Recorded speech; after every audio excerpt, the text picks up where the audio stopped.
Hello everyone, welcome to Check Something YouTube channel, and this is the lecture 7 part B of Learn C++ from Basic to Advanced series. So I already have covered these topics: data types, operators, condition statement, loop, break and continue, and then the pointer, which is a most important topic. So if you have any doubt in these topics, I recommend you to watch those videos first and then you can continue with this series. Okay, so I already have covered function and function type in the previous video, so I recommend you to watch that video first and then you can continue with this particular video. Okay, because this is the continuation of the previous video only. So in this video I will going to cover these different type of functions. So a quick overview of previous session. So in that I talked about what is the function and why it is required with a demo. Means this is the requirement and how we can use that functions. These are the some terminology that we are using, and this is the syntax of the function and all the details regarding this particular function type. Okay, so in this particular video I will talk about the pass by value only. Okay, सो यहाँ पे हम बात करेंगे कि पास by value basically होता क्या है.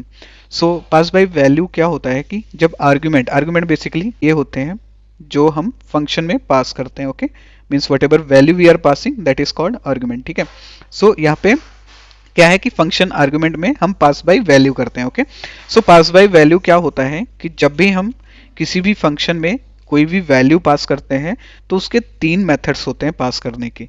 एक होता है पास बाई वैल्यू, दूसरा होता है पास बाई रेफरेंस एंड तीसरा होता है पास बाई पॉइंटर.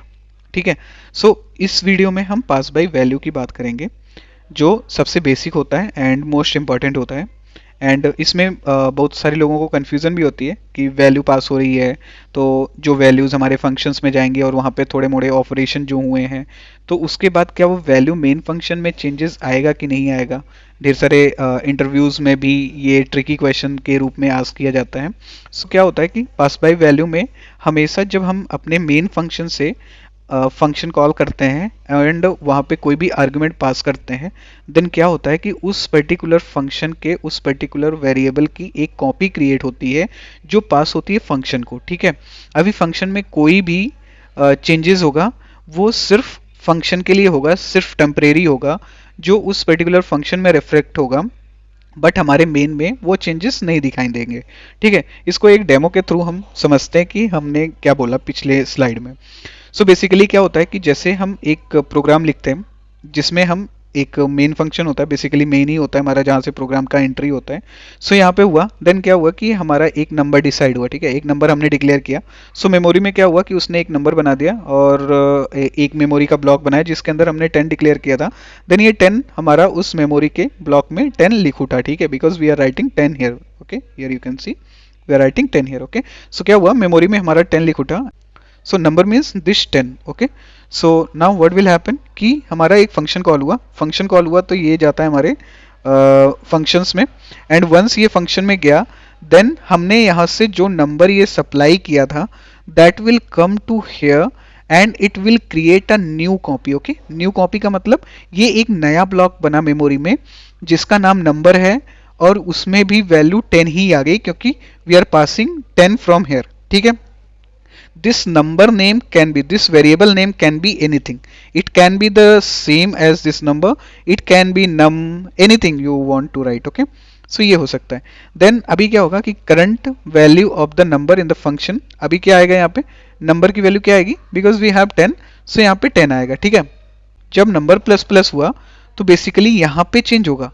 ये हमारा 10 से अभी 11 हो चुका होगा. ठीक है, अभी ये क्या हो जाएगा 11 हो चुका होगा. ठीक है, now what will be the value of this one, value of the number change in the function क्या होगा यहाँ पे 11 प्रिंट होगा. तो पहले क्या प्रिंट हुआ यहाँ पे 10 प्रिंट हुआ, यहाँ पे आया तब भी 10 प्रिंट हुआ, बट अभी 11 हो चुका है वैल्यू क्योंकि हमने 11 किया इसको और यहाँ पे 11 प्रिंट हुआ. देन हमारा फंक्शन एंड हुआ and compiler again come to this particular function, this particular line. अब इस लाइन पे उसने क्या बोला कि after function value would be, अब यहाँ पे ये नंबर की वैल्यू प्रिंट करना चाहता है. एज आई ऑलरेडी टोल्ड कि यहाँ से जब वैल्यू जाती है वो in the format of copy जाती है जो एक नया कॉपी क्रिएट हुआ है यहाँ पे. ठीक है, इसमें गई है. सो अभी क्या हुआ कि नंबर की जब यहाँ पे बात करेंगे, हम मेन में बात करेंगे, वो तो हमें इसी को रेफर कर रहा होगा, देन यहाँ पे भी हमारी क्या वैल्यू आएगी, 10 ही आएगी। And this 11 is a local variable for the function itself. Okay, so ये हमारा आउटपुट हुआ। सो अगर आप आउटपुट इसका देखोगे, सो हमारा क्या है, बिफोर पासिंग टू फंक्शन क्या आ रहा है, 10 आ रहा है। ठीक है, यहाँ पे आप देखो बिफोर पासिंग टू फंक्शन 10 हुआ। देन अभी current value of the function क्या हुआ, 11 हुआ, बिकॉज ये हमने फंक्शन कॉल किया है और ये यहाँ पे आएगा। एंड यहाँ पे भी 10 ही आया। ठीक है, ये वाला क्लियर है आपको।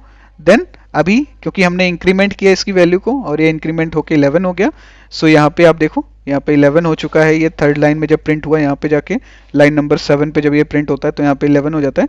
बट अगेन जब ये रिटर्न होके हमारे फंक्शन मेन फंक्शन में आता है, देन ये क्या प्रिंट करता है, 10 प्रिंट करता है। ठीक है, एज वी हैव डिस्कस्ड, ये 10 प्रिंट करता है। ठीक है, so that's all for this video. In the next video we'll talk about the function pass by reference. Okay.